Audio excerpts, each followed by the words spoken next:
you have intention and if you have a need. And I was kind of stopped by that, and I thought, okay, all of this about craving and wanting hasn't really addressed need, this extraordinary circumstances of like making medicine out of a glass of water, if that's all you have, then it sounds like all our training to try and overcome and notice our constant wanting or pushing away doesn't ever address, wow, this person needs medicine. There are needs, definitely. We need food. We need shelter. When you're sick, you need medicine. Yes.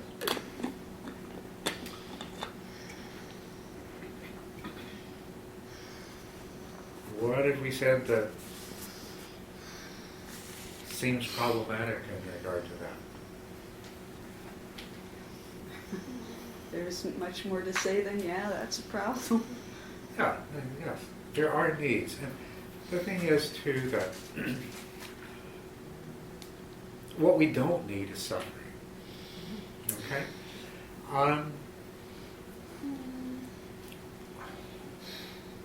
Why are we the kind of being that suffers? Okay. I have that answer. You know the answer. Mhm. Okay. If we didn't have suffering, then we wouldn't know what joy and happiness was. Well, certainly, if we didn't know what joy, if we didn't have suffering, we wouldn't know what joy and happiness were.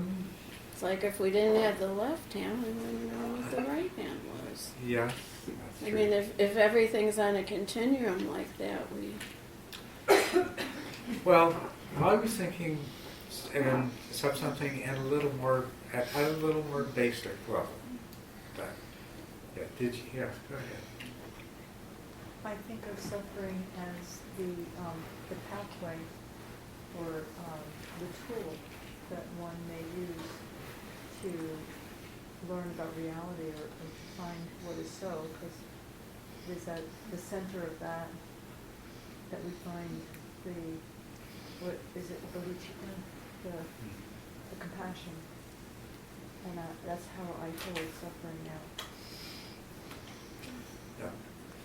Well, this is interesting. There's a lot of ways that we can look at suffering and what results from the fact that we suffer.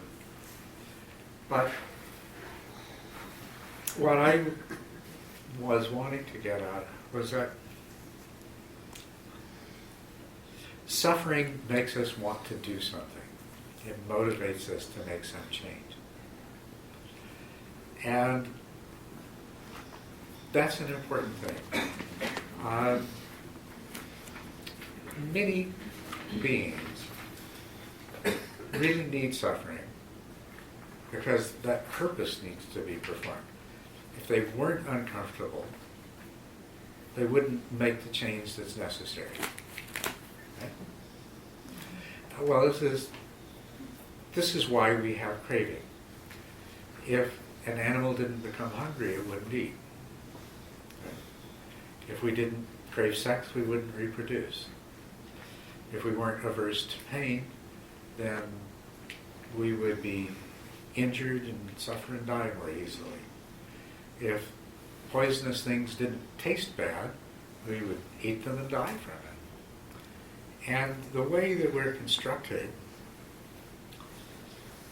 we feel pleasure in association with those kinds of things that, in general, are beneficial towards our survival, our continued well-being, our reproduction. And we're programmed to find as unpleasant those things that are detrimental to us, that threaten our survival, that undermine our ongoing well-being, that interfere with our ability to reproduce. So nature has endowed us with craving, a compulsion that arises in response to pleasure and pain, and programmed us cleverly enough so that if you're one kind of organism, you crave these kinds of things. If you're another kind of organism, you crave those kinds of things. Because those kinds of things might be bad for this kind of organism, so they have aversion to them, but they're good for that kind. So that's what produces pleasure, and that's what they crave. So the reason we are the way we are, it's not just some kind of a dirty trick. And there's some of these other wonderful things that come from it because we experience suffering. Without the darkness, how would we know about the light? This is true, but at a more fundamental level, these things exist because they have served a purpose. But the point is that we don't no longer need to suffer. We no longer need to be driven by craving. This is the point. It doesn't change the fact that we have needs. It doesn't change the fact that the world is full of things that are threatening to our survival and our well-being. It doesn't change any of that. But the mechanism that we were born with to make us behave in the ways that we needed to behave, we don't need to be ruled by that anymore. It's no longer necessary. If we need medicine, we don't need to be filled with greed to make medicine. Although the people that make our medicine are filled with greed. And we don't need to suffer to do the things that are good for us. That we're past that. But we still carry with us this predisposition to respond. We're not going to stop experiencing pleasure and pain. That's not going to happen. Even a fully enlightened being, pleasurable things are pleasurable things, and unpleasant things are still unpleasant. But what we don't need anymore, and what we can get beyond, is the compulsive drive of craving in response to that, and having our mind flooded with this feeling of suffering to make us get up and move. We don't need that. But we'll still have our needs. We'll still have to respond to those needs. But we can respond to them using different faculties that we have. For one thing, we have a lot of intelligence. We are capable of recognizing from a non-emotional perspective the things that we need, and things that are harmful to us, and things that are good to do, and things that are not good to do. As a matter of fact, I think we spend a lot of our time trying to train our children. Don't rely on your urges. Use your brain, right?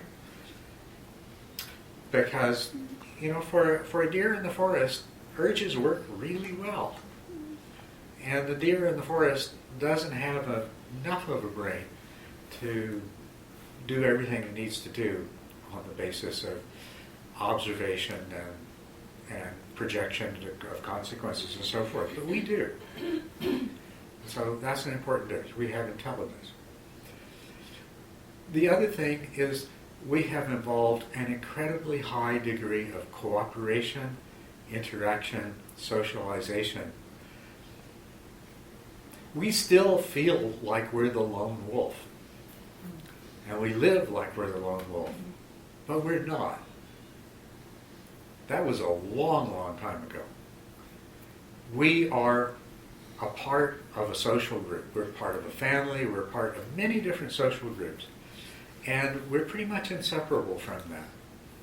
Every now and then there will be an odd individual that goes off into the wilderness and they're going to be completely isolated from everyone else. Becomes a hermit, lives in the caves of the Himalayas and things like that.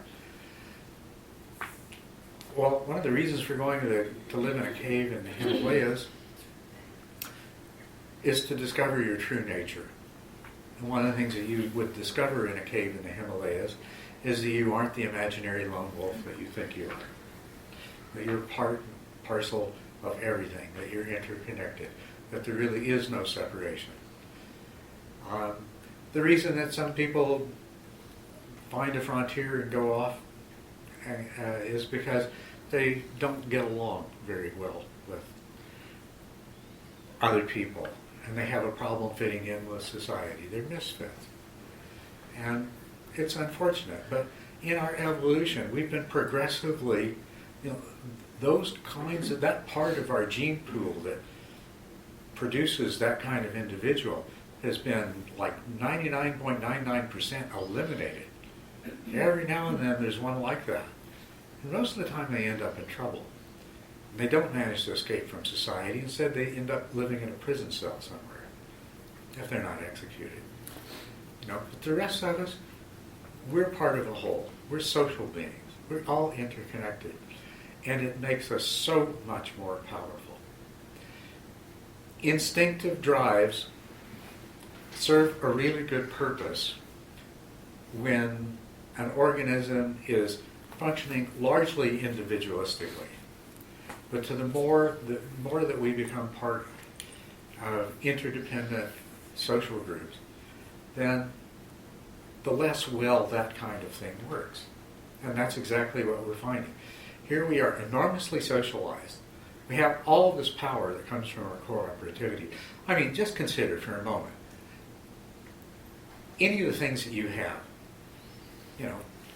could you possibly have them without the support of society? You absolutely could not. The house you live in, you could spend your entire life and not finish building it. And even to the degree that you might succeed, you still have to rely on somebody else to dig the iron ore out and make the nails. Right? Everything. We are so interdependent, it's phenomenal. This is what we really are. This is what we are, and we're so powerful this way. We've covered the planet, we've taken over everything. We've pushed pipelines across the tundra, and we bore holes through mountains and under the English Channel, and all the things we do are amazing. Just driving from home, I never get over the fact that I drive down a road there. We've sliced a chunk out of the mountain. Because we want to drive on level ground. We didn't want to go uphill and then down again. So we sliced a piece of the mountain off so that we're incredibly powerful in that way. But our problem is that we're still carrying all this old baggage of all of this greed and aversion. So when you're powerful people filled with greed, prone to hatred, well, here's the result. The world, read the newspaper. This is the problem. These two things don't go together. And the simple fact is that cooperation, harmony, and an inner drive that comes from compassion instead of greed and aversion, working together the way we can. If we all came from a place of compassion, my goodness, what would that be like? Just think about it. Needs? Our needs would certainly be much, much better met than they are right now. Right?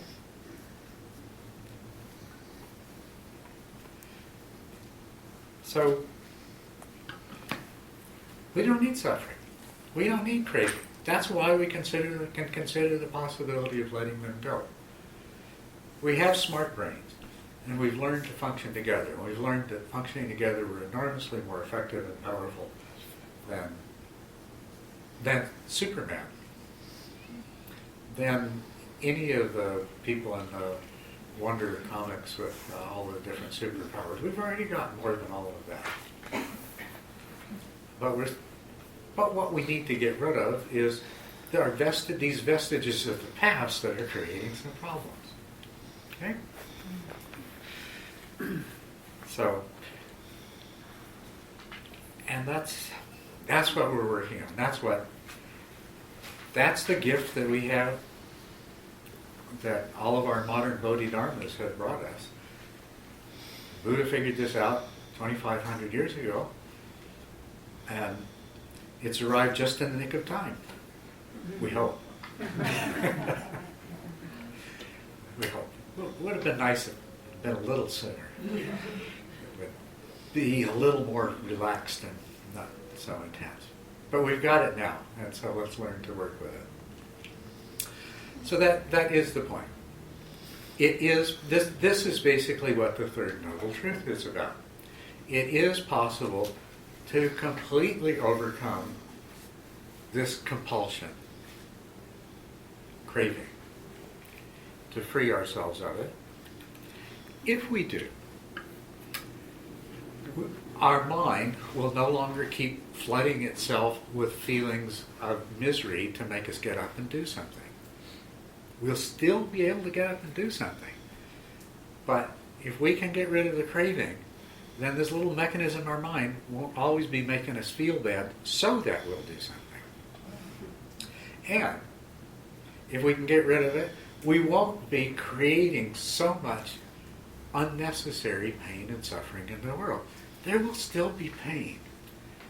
And there will still be, as long as there are unenlightened sentient beings, there will still be suffering.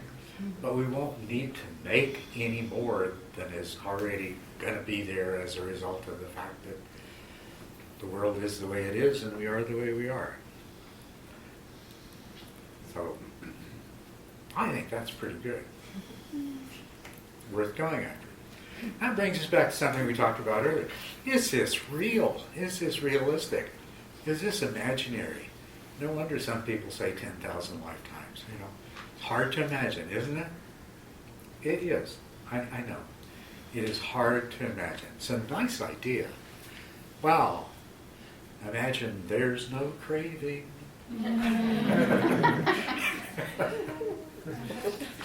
None in me, none in you. We all work in harmony. Act out of compassion, support each other, love each other. God is love. Love is everything. It sounds so good, and we want it so badly. And a really legitimate question is it possible? This is where faith comes in.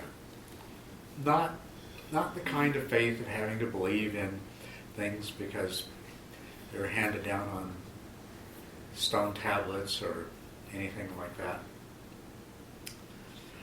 It's more a kind of confidence that we need to be inspired to faith by being presented with things that give us the confidence to try it out and see if it will really work.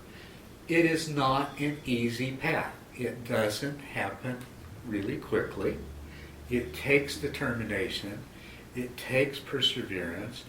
It means you have to work against a lot of really deeply ingrained inner sources of resistance.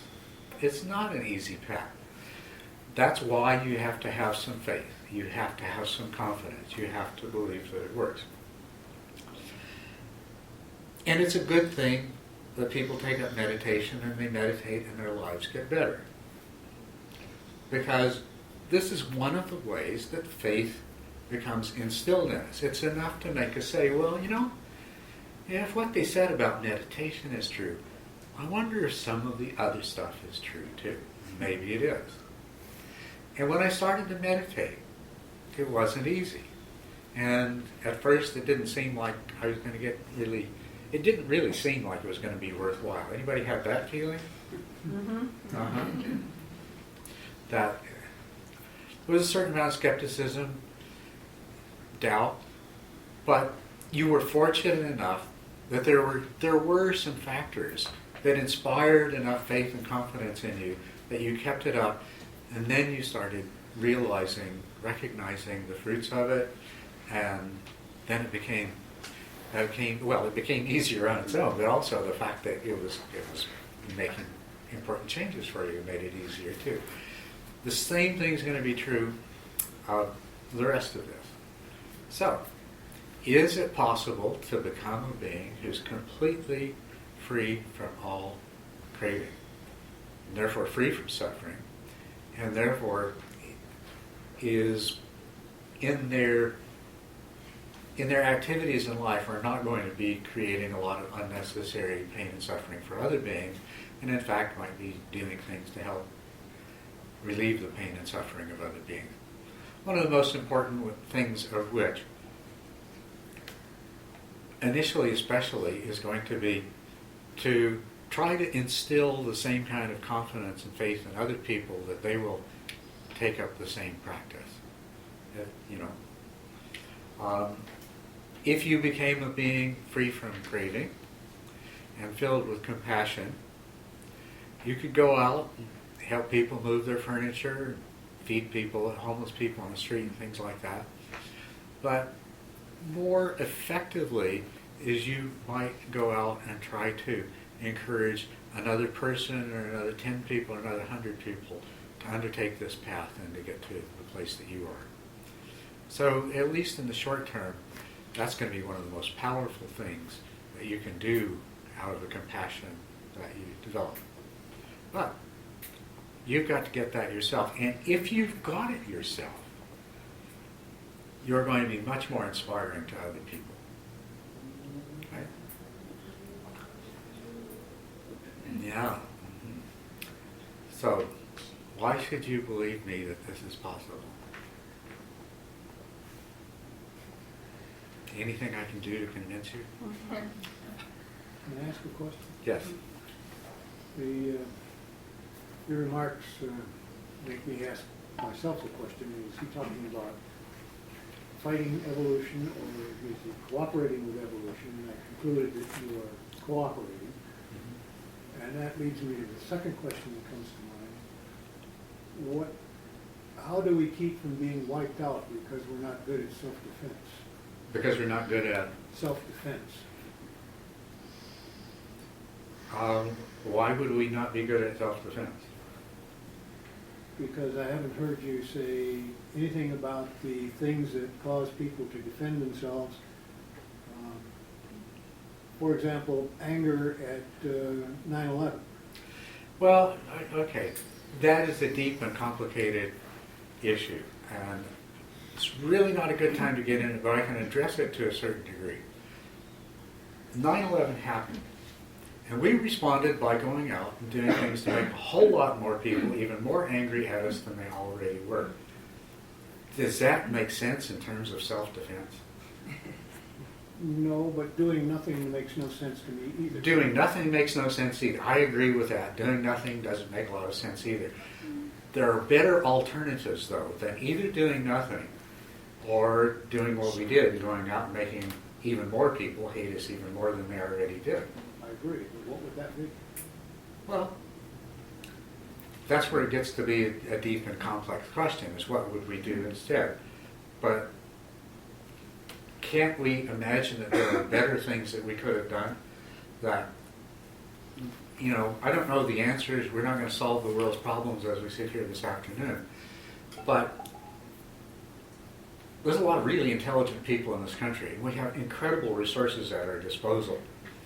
And if instead of using them to blow people up, instead of using them in a way that makes people hate us, what if we, what if we use those resources to try to make people like us instead? That seems to me like a really good approach to self-defense. Well, I'm a product of the World War II vintage. Yes. And that's the so-called good war, because we were clearly attacked from two places. It was black and white. Hitler was a nasty guy. He did terrible things. Yes, Yeah. and we bombed Pearl Harbor. Right. And, Yeah. But the country that I grew up in has spent all of its time trying to create another black and white situation so it could do the same thing and feel good about itself. And it's failed over and over and over again. Because these, it just hasn't been happening. Oh boy, do we wish, this is like kids. Kids, young boys especially, they're playing with guns and they imagine the bad guy's going to come and I'm going to fight the bad guy and win and I'm going to feel so good. And as a nation, we've been wanting to play that game again.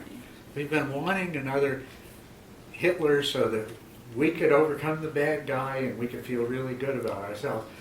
And because it hasn't happened, we've made a real mess of things all over the world. We are the bad guy. What's that? We are the bad guy. We've made ourselves into the bad guys. And yeah, and that's really unfortunate. So I like to think that we can look ahead to a place where we act with a lot more wisdom, compassion, love, use our minds better, and come up with better solutions, stop all of our knee-jerk reactions. After 9/11, collectively as a nation, we didn't think, we didn't use our brain. We had a knee-jerk reaction. We hit back. And that's unfortunate. It doesn't, I mean, is the war on terrorism over us? No. So what I'm suggesting is maybe if we follow this path, maybe there are better solutions and maybe we can find them. But I'm not suggesting that we do nothing. I'm not suggesting, I mean, we are going to remain intelligent people. Also, this kind of sort of gets ahead of things a little bit, but it's a good thing to bring up. You know, we always come up with these difficult situations. It's wrong to kill somebody. We don't want to cause harm and suffering to anybody else. But what if it's the only way to keep that person from killing 10 other people or 100 other people? I mean, that's our kind of, that's on a small scale, that's the World War II situation all over again, right? Not that there's simple answers to that. Not that we can carve it in stone and say, it's always better to kill the one guy to save the 10. Because it's not that simple. Might work a lot of the times, but there will be other times that it doesn't work. But those kinds of situations do exist. And we're not saying that an awakened person loses their capacity to recognize that situation. We're saying that an awakened person has a lot better resources to draw on in deciding how to deal with the situation, and an awakened person is not being driven by knee-jerk reactions, compulsions, emotions. That an awakened person can call more fully upon all of the resources they have, intellectual and otherwise. And maybe they can think of a better solution, or maybe they still got to shoot the bad guy. You know, I don't know. But whatever they do, it's probably going to work better and be ultimately a lot more beneficial than if it was someone else. Okay? Yeah, I ask the question only because without knowing real statistics involved, I suspect people like we are trying to become are still very much in the minority. Yes, absolutely, we are. Yeah, we are in the minority. And we're going to have to confront this problem. While we're a very, very small minority, there's going to be we're going to be confronted with a lot of greed and hatred and exploitation, and we're going to have to figure out how to deal with that. And turning our backs and rolling over is not how we deal with it. It absolutely isn't. And we need, and this is where we get into talking about the virtue part of this path. The leg of virtue, you know, on the surface it looks like this is how you be a nice person, you behave in this way. But it isn't really. It's about how do you solve these real life problems. That's what virtue is about. It's about the problem of, do you shoot the one guy to save the 10? Yeah. So in my martial training, one of the things we learned very big is, so we have the ability to take out with our hands somebody easily, yet the real solution is that you don't do anything to them, and if necessary, you absorb the punches and allow them to go on. And yet, if you're protecting your family, and you have 3 people you're worried about, you're probably going to take the first one down. But then it's interesting because you can learn to do things in a mindful manner, so you don't even really need to touch them. They can go run into the wall themselves and handle it themselves, and let them take a lesson that way. So there are a lot of options other than just breaking somebody's neck, let's say. Now, on an individual level, it's hard for me to apply that globally, but certainly from a one-on-one. I'm remembering the women of Sparta, was it, that took charge of that situation? So let's not forget. All that. There are a lot of ways to solve problems, aren't there?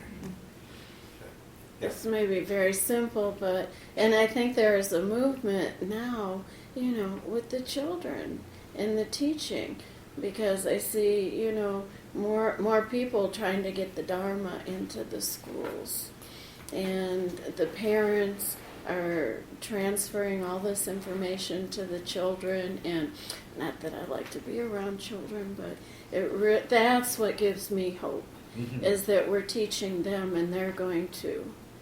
That's how it's going to happen. And there is a movement now, is there not, of educating the young children? It's a twitch.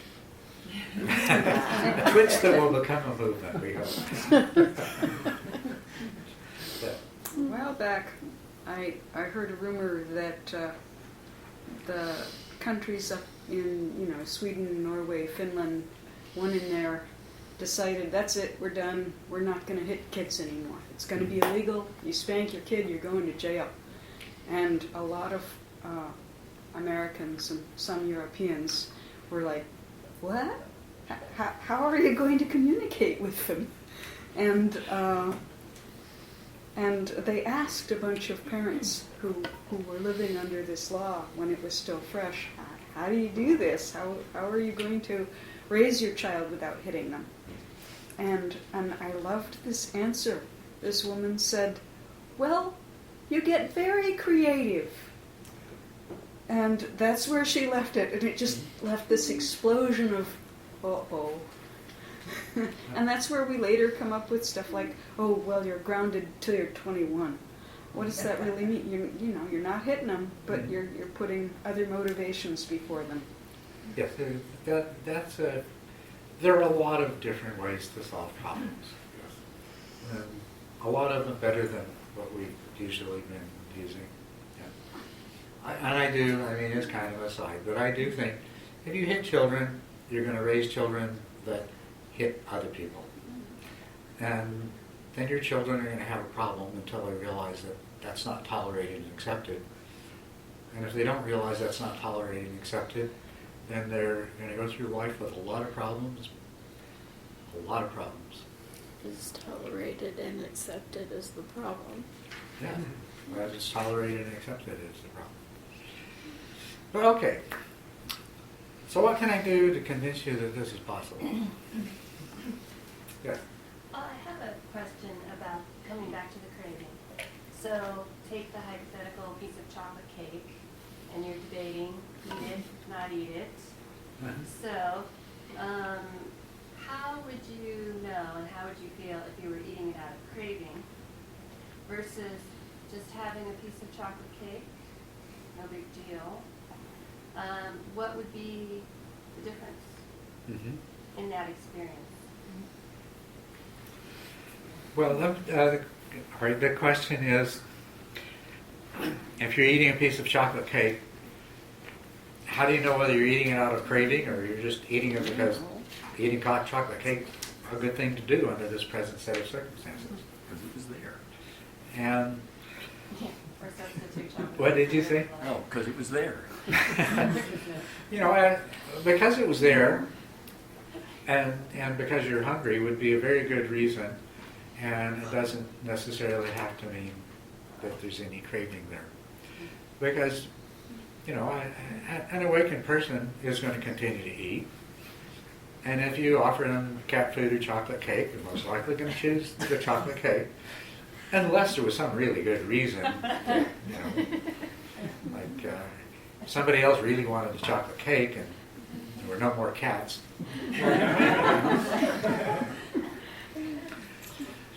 But an awakened being still experiences pleasure. An awakened being would still rather sit in the sun on a cold day rather than sit in the shade, so on and so forth.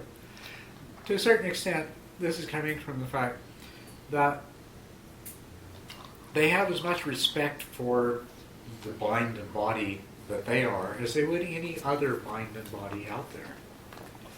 And so they will feed it, they'll care for it, they'll put it in a place where it feels more comfortable rather than less comfortable, unless there's some good reason for sitting in the less comfortable place.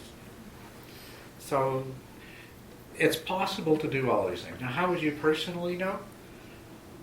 Well, you need to get to recognize craving.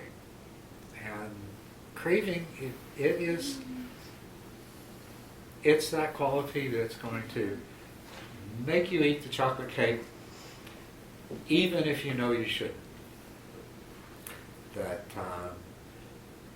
you're going to feel bad afterwards because of all the sugar in it, because you already weigh 20 more pounds than is good for you, and you're not hungry, things like that. If you're eating it in those kinds of circumstances, it's fairly obvious. There's this compulsion, there's this wanting. It's like, yeah, I shouldn't, but I'm going to anyway, and it's kind of obvious. But that doesn't mean that you won't eat the chocolate cake even in the absence of craving. Okay? Yeah, or you had a disagreement with someone earlier, and then you feel sort of upset and sad about it, and then the chocolate cake somehow seems more attractive to you in that moment because there's unpleasant feelings going on. Yeah. Then in that case, you're eating the chocolate cake out of a mixture of desire and aversion. Probably trying to get over the aversion you have for how badly you feel about what happened. Yes? Yeah. So I want to go back to your question of convincing, Yeah. how you can convince us. Thanks. And when you were talking about faith, the importance of faith and our intentions, and how that increases our hope and makes us want to follow the path that can liberate us and other people. So I think I have a baseline of that faith, and can use my intelligence and other skills to help me with my intentions. Mm-hmm. Yet sometimes I get bogged down because when I look at sort of the history of the human world, since we've been humans, we've so often had an opportunity to do things in a more skillful way, a more virtuous way, a way that would, increase our wisdom and our compassion. And we haven't done that, which is, of course, understandable. But where I get bogged down a little bit is, Buddhism and the principles have been around for thousands of years. And I know there's one teacher who says we're on a 10,000-year plan, so don't, get bogged down in the details. But I would still, for example, to take a common example, when I look at Tibet, for example, there was enormous understanding of the teachings, of following the path, and then something so difficult there that has that, and other countries too. I think of things that have happened in Vietnam, for example. That's when I do need to be convinced a little bit more. Okay, well now this is an important part of it, definitely. You look at the world, you look at Buddhist countries, and you say, well, if this is really true and if it really works, it didn't seem to work there quite as well as it could have. And I have to agree with that. You've probably heard that, or heard about the fact that the Dalai Lama says that what happened with China was Tibet's karma. That basically the Tibetans had done things that set things up so that this would happen. And that's in spite of being a Buddhist country and where all these values are, so, wow, how come all these Tibetans weren't so enlightened? How come Tibet wasn't the kind of craving-free, compassionate society that we're talking about? And I agree with you that it seems like Tibet should have been a place where that could happen. I mean, everything was in place. I mean, they ran the whole show, the government, everything else. You know, how come the Buddhists couldn't have created a true Buddhist society? Instead, they created a society that was stuck in a kind of medieval thinking, where there was a lot of poverty surrounding lavish temples and monasteries. Why did that happen? Well, that's a legitimate question to ask. And I suppose that's not so much addressing the question of whether this kind of attainment, the ultimate cessation of craving, is possible. It's sort of the next question after that. Is it possible on a scale that will make any difference? Mm-hmm. Right? Yeah. So, and for me, that is a matter of pure faith. Arrived at in the same way I'm going to talk about you arriving at the faith and confidence that achieving this kind of liberation is possible. But it hasn't. But this other thing, where not only have people become individually liberated, but it's happened to enough of them that we actually have a Buddhist society. That has not happened. No, it hasn't. And is it possible? I believe it is, on the basis, I have a lot of reasons that are strong enough to satisfy me, to make me believe it's possible. And to make me want to do whatever I can to try to make that happen. But we have no way of knowing it's possible until it's happened. If it happens once, then we'll know it's possible. Right? If Tibet had been that kind of success, then we could hold Tibet up to the rest of the world and say, it's possible, we can all do this. Unfortunately, we can't. But I'm hoping that we're still going to do that. We're still going to create a Buddhist society that can be held up to show the rest of the world that it is possible for human beings to come to and live in this kind of place. Well, let's go back to, is it possible on an individual basis? Yes?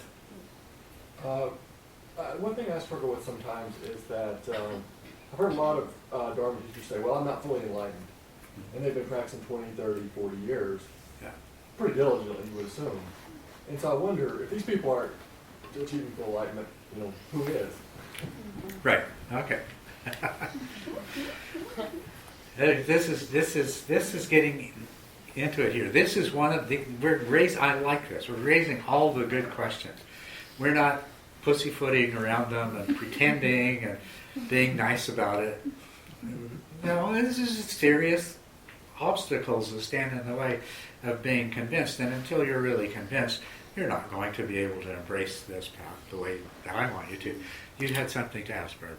Oh, I just wondered whether Bhutan was kind of an example. It's so tiny. It is so tiny, but you're right. It is. I'd say it's the best example we have. It's the closest. Yes. Yeah. And on a small scale, there are other examples we could come up with here and there as well. They're part of what can help us to sustain enough confidence to give it a shot. Can I answer your question? It seems to me that I'm convinced about this because I want to be. Yes, very good. Because it's the best alternative among the things that I see. I want to. So there. I mean, that's All right, that's a really good reason. Yeah. So if you're, like I'm convinced that, and I have faith that if I do the work, it'll happen. But I also have a belief that I can continue to do the work and go deeper, and it doesn't really make any difference. There's no real end stop to it, maybe until I die. So I just continue doing the work, knowing that if I go through the same cycle of principles over and over and over, that my perception changes and it just keeps going deeper and deeper as a spiral. So it really is, so people who say, I've been doing this 30 years, and I continue to do it because there's always someplace, there's more to get. I Yes, guess. yes. Hey, that's good too. I like that. Yeah. Go But ahead. I was wondering if, like, thinking about this ideal world where people learn how to get along and stuff, can't itself be kind of like a distraction in a certain way from the practice, you know? Because you're not doing it to create another world, you're doing it to do it, you know? You're doing it because it works best, you know? I don't- Not doing I it don't- with some intention of like some future perfection, you know? Doing it because it works well, you know? No, I don't think you need to worry about that, because I think that to the degree that you are thinking in these larger terms, it's a way of cultivating loving kindness and compassion. It is going to contribute to, it's not going to get in the way. Okay, because I think of political activists who get burnt out, you know, they try and Yeah. they get all burnt out, and then it's like they destroy themselves in a certain way because it doesn't, Well, what that's, they're working for doesn't happen, and then they get cynical and give up. an important thing about this. The important part of the path as a whole is non-attachment. The important thing about this is you don't let yourself get attached to the outcomes. You don't let yourself get attached to the goals. Because that gets in the way of doing the only thing you can, which is the best that you can. I mean, you get attached to goals and you start weighing the quality of your achievements, it will undermine your ability to do the absolute best you can. So you have to practice unattachment along with this whole thing. But okay, let's focus first of all on, is it possible for any human being to achieve what the Buddha claimed that he achieved? And the ways that we can approach that. And then after that, we can consider, well, if it's possible for any human being or some human being like the Buddha, is it possible for very many others? Is it possible for us? For all of us in this room? And then the next question beyond that, if we can come to a place where we have some faith, some belief that everybody in this room could do it, then we could say, could it spread enough beyond this room to change the nature of society and the world? So let's work at that by stages, and let's start with the first one, the one that's the first obstacle, the one that's going to make you trip right away, is this really possible at all? So what we're going to do is we're going to look at what the Buddha said about the end of suffering, which is the third and fourth noble truths. Where the third noble truth is, it describes how this can happen, how it's possible. And then the fourth noble truth is, how do we get from here to there? Granted that it's possible. Granted that it's possible to swim across the Atlantic Ocean, how do we get to the place where we can swim across the Atlantic Ocean? Right? So that's what the fourth noble truth is about, the path. And then, is it really the Atlantic Ocean, or are we really only talking about the pool at U of A? How hard is it? How realistic is it? How many of us can make it? And so forth. So, now first of all... May I ask a rude question? No. Do you think... Do you consider yourself enlightened? Do I consider myself enlightened? Yes. I'll tell you about that as we go along, okay? That was part of my plan. Okay. So, one of the really wonderful things about this path, to begin with, is that it is good in the beginning, good in the middle, good in the end. As soon as you start practicing it, you'll start reaping rewards. And that will give you the faith and the confidence and the motivation to continue on. And you build up a certain momentum. Now the unfortunate thing is, human nature being what it is, some big, huge change happens in your life and you fall away from the practice, you might not go back to it. But if you persevere you will experience rewards that will keep you on it. Which is why, if it was only about the end of the path, then you'd say, well, this guy's been doing this for 30 years and he's not a Buddha yet.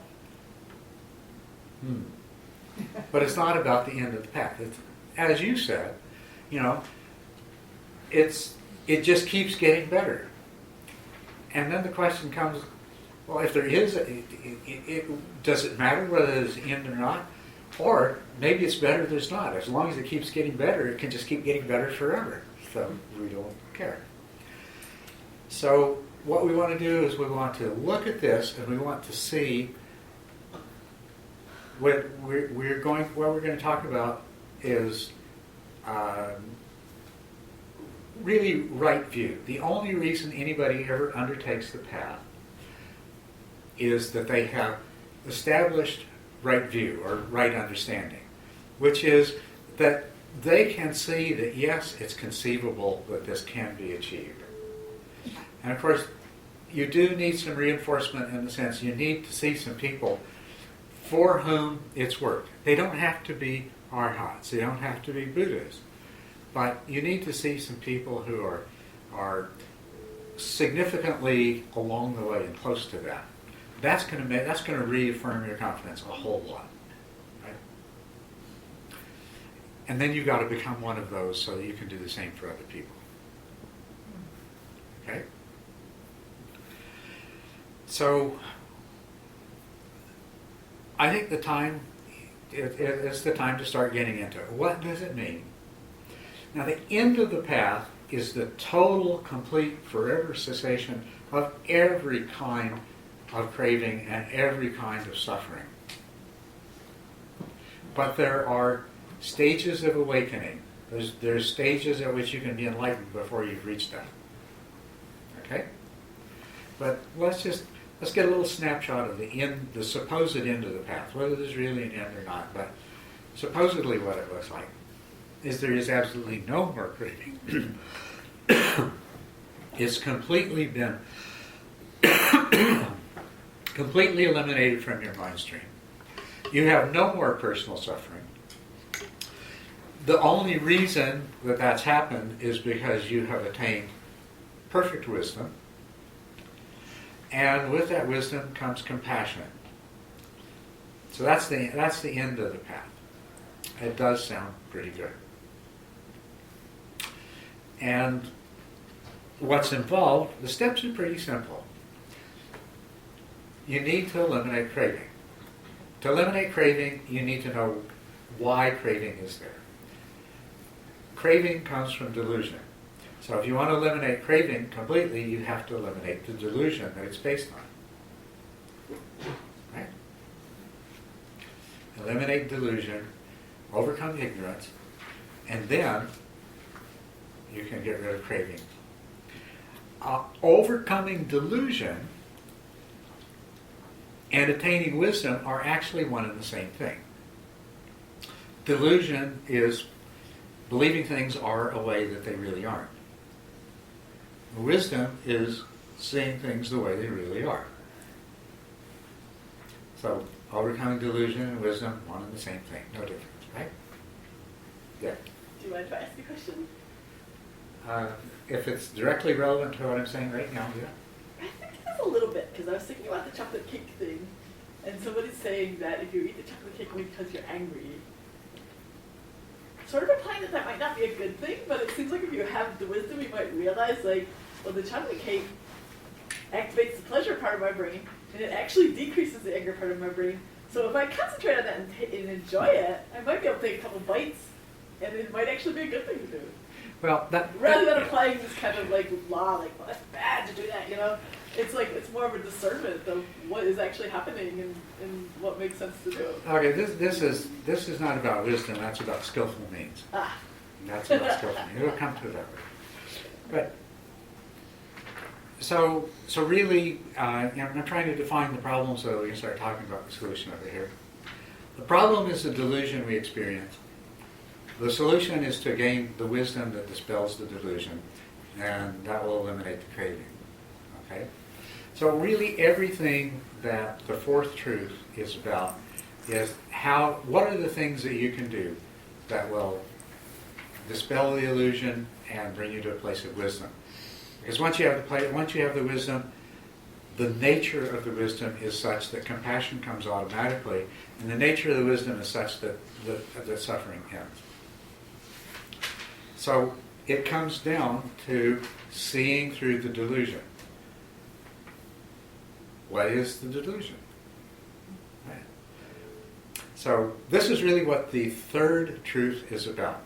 The complete, total, permanent cessation of suffering happens with the complete, total, permanent cessation of delusion, or of craving. And that comes with the complete overcoming of delusion. So this becomes our focus then, the delusion. Okay? And the nature of the delusion? Well, the delusion is the way we ordinarily see things. Very simply, I perceive myself as a separate being. There's all of you, there's the rest of the world, but then there's me. I'm separate. And then I perceive myself in this world of other people and all kinds of other things that I feel like I understand, more or less. At least well enough to navigate in this world. I understand people and I understand things. And the third part of the delusion is that I notice that whenever I'm interacting with other people and things, sometimes it's pleasant and sometimes it's unpleasant. When it's pleasant, I usually feel happy, and when it's unpleasant, I usually feel unhappy. So, therefore, I, this separate being, in order to be happy, which is the way I want to be, and not unhappy, which is the way I don't want to be, I need to exercise some control over my interaction with that world of people and things out there, so that it goes the way I want it to. That's the whole delusion right there. And every part of it is something we need to overcome. The idea that I am the separate entity. That's not true. It's really hard to believe it's not true, but it's not true.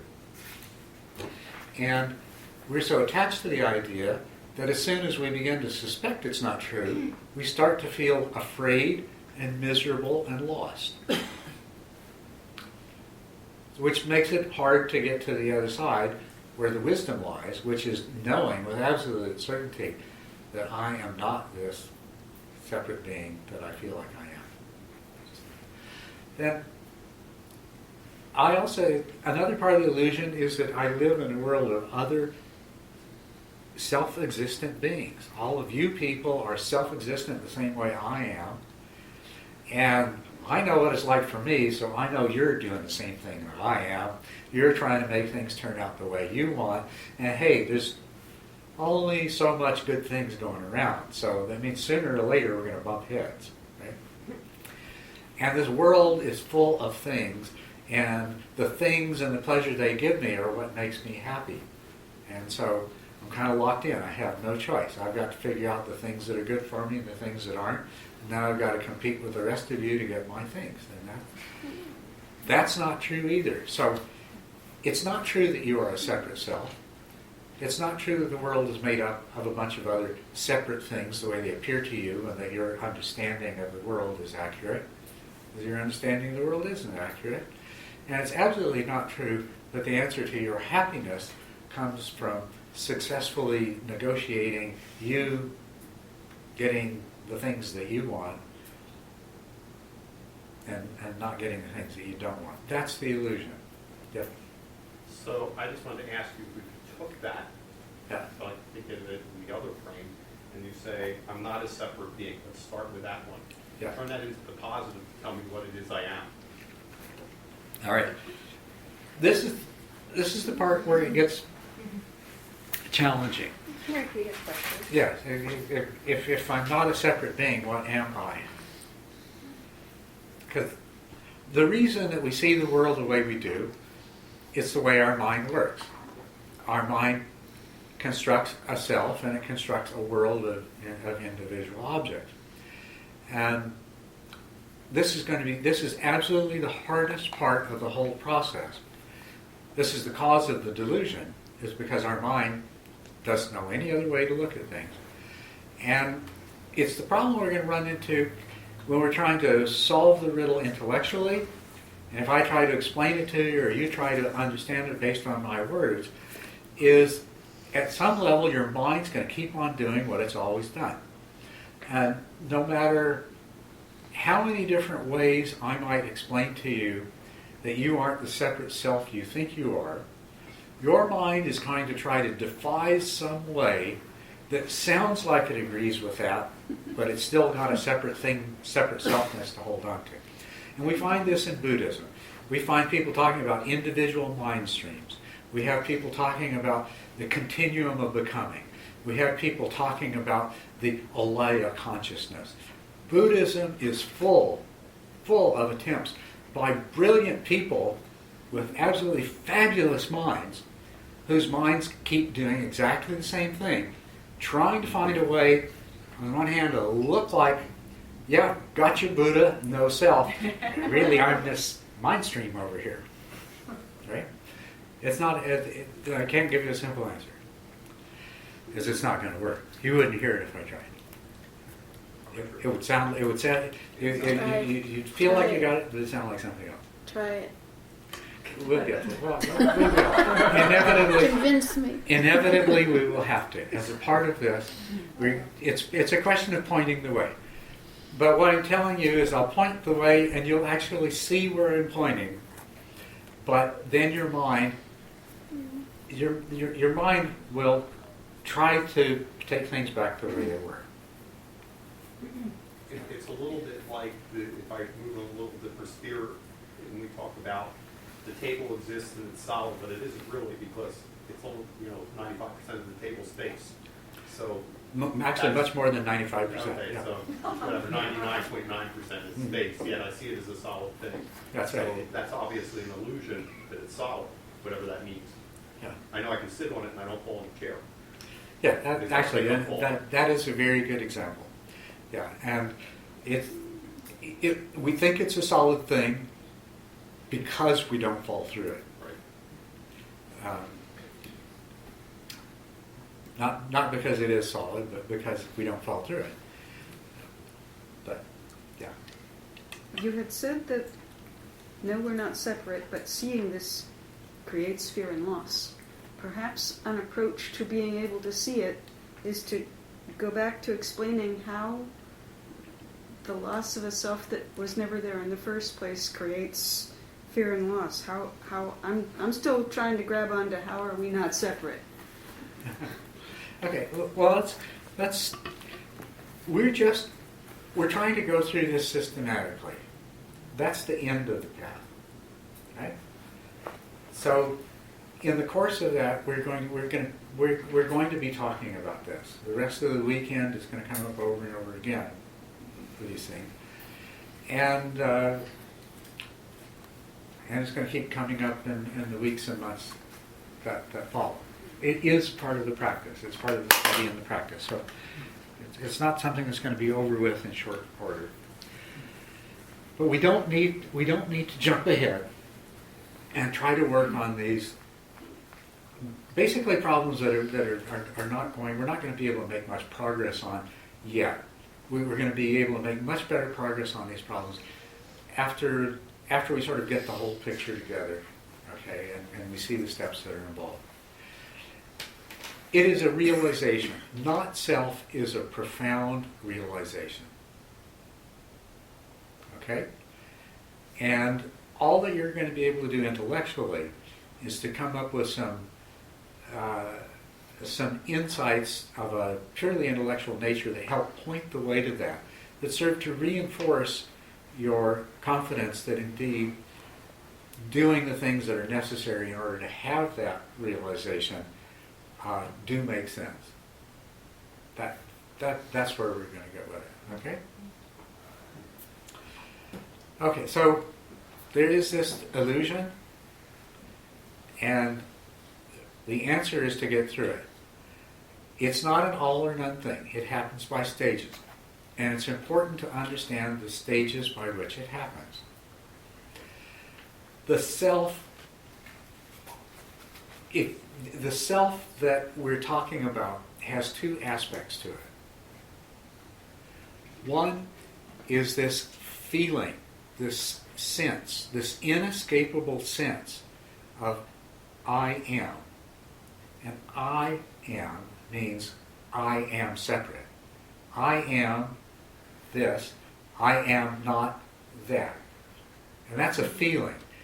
It requires no thought, no conceptualization, no knowledge, no information. It is just a pure gut level sense, right? You know what I'm talking about? You have that. You're going to have that until you become a Buddha. Okay? The other part of the self, the mind, because of this feeling, because of this sense, constructs an ego self. It is a construction of the mind. It is conceptual. It is ideational.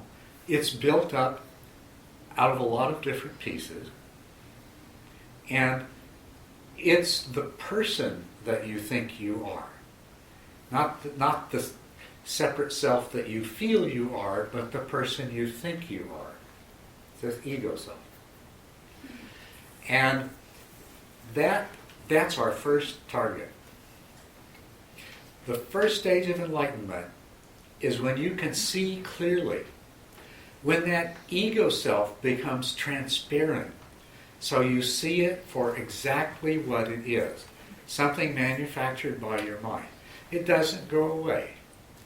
If you became egoless, we'd probably have to put you in a psychiatric hospital and feed you and take care of you. You won't become egoless, but your ego will become transparent. You will cease to believe, I am my ego. And that is the first stage of enlightenment. You still have the inherent sense of being a self. And you still have the craving that, on the one hand, is part of the logic of being a separate self, and on the other hand, is a result of how many years have you lived? That many years, days, hours, and minutes of reinforcing that view through habit. So you have a massive habit of acting and reacting as though this ego self was you. It's become transparent, but you're going to find that you keep acting. Well, when you get to the place where it's really clear and you have this deep experience that I am not that is not me, and you see through it, you'll have a period of time where all of your habitual ways of reacting are temporarily at bay. But then they'll start coming in, and you have a lot of work to do. Every time one of those habitual ways of thinking kicks in, you have to recognize it, and you have to turn the lights on again and see things how they really are. What is going to tell you that that's happened is you're going to start suffering, and you're going to start saying, okay, why am I suffering? You say, okay, there's ego clinging behind this. And why am I clinging to this ego? It's just a mechanism my brain has for keeping my laundry separate from yours. So you stop clinging, and the suffering is attenuated. The other way you become aware of it is you look out there and you see, ooh, I'm causing her suffering. Why am I doing that? Oh, it's this ego clinging. Why am I clinging to this ego? Oh, let me let go of it. That's the first stage of enlightenment. You have to keep practicing that way. And then you'll get to a place where basically you recognize that all of this is coming out of this residue of craving. And you've got to focus on the craving. You've got to work with the craving. And so you start working with the craving. And you will have reached the second stage of enlightenment And you've got that craving down to a point where it can't ever really take you over anymore. It's still there, but it's much weaker and it can't take you over. It still causes you a certain degree of suffering, angst, dissatisfaction. You may wake up in the morning with this sort of vague anxiety, and you might be able to trace it to, yes, I've still got these cravings and longings and fears and things like that. But it won't overwhelm you anymore. And that is the second stage of enlightenment. That's a huge amount of progress. Even the first stage, you're going to be a better person to be in the world with. Although you can still do some pretty obnoxious things. But you're going to be a better person to be in the world with. By the time you get to the second stage, it's really made an important difference. So you keep working with that craving until you get rid of all of the craving that has come from the idea that I am this ego self and my happiness comes from the things that happen to me and my unhappiness comes from things that happen to me. You will have reached the third stage of enlightenment when all of that craving is gone. You still feel like you are a separate self, and you still have a clinging to existence. And so there's still a subtle residue of suffering there, of existential angst. Because I want to keep being, but I know that this separate self that I feel like I am is an illusion. I've already learned enough to know that it's an illusion, even though it feels so real. And I don't want to stop being this separate self. So there's still a little bit of subtle suffering there. But that's the third stage of enlightenment. And then finally, you get rid of that inherent sense of self. And that is the fourth stage of enlightenment. Then there is no more suffering. There is no more illusion of any kind at all, or any of the things that come from it. The way you can think of it is the ego self and the sense of self are like two roots. So what we do before the first stage of enlightenment is we hack away enough of the brambles growing out of these roots to be able to get at it, and we dig up the first root. Okay. Now we've got to go and hack away enough of the rest to get at the second root. And so that's what the first, second, third, fourth stages of enlightenment are about. You get at the first root, gives you a chance to make some really good progress. With the craving, remember the craving comes out of the delusion. And you're still left with part of the delusion. That's the second root. So when you can hack enough of it away, then you can eliminate the other root, the second root. So it's all about overcoming illusion. So that will bring us up to, if you can, I will summarize the third noble truth. The complete and total cessation of suffering and craving is possible when the delusion that supports it has been totally overcome and been replaced by wisdom. So now we're going to talk about the path to the end of suffering, which is also the path to wisdom.